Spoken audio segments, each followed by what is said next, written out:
The Macon-Bibb County Fire Department receiving new gear. Last night, county commissioners approved almost $250,000 to go toward the new equipment. Abby Casoris talked to firefighters who say the new gear will make a difference. When you get in there and you're dressing up in the truck and you can smell that smoke.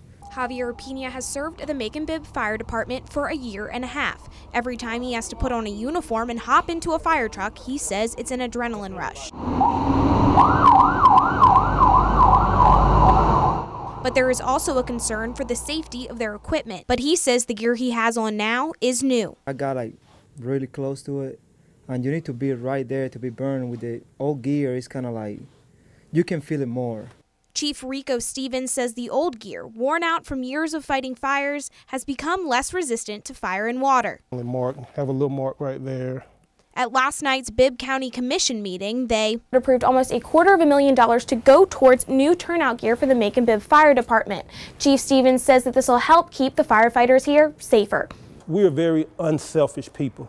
You know, when the bell rings, we put everyone else before us. But having the appropriate protective gear not only helps us, but it helps the community.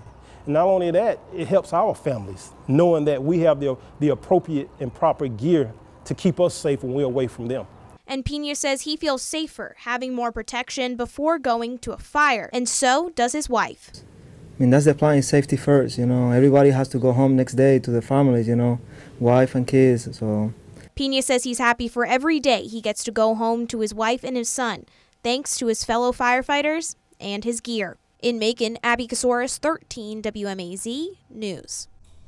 Fire Chief Marvin Riggins says the $250,000 is enough gear for 125 firefighters, and there are more than 400 in the department. The resolution authorizes the money to come out of the 2018 SPLOST Fund.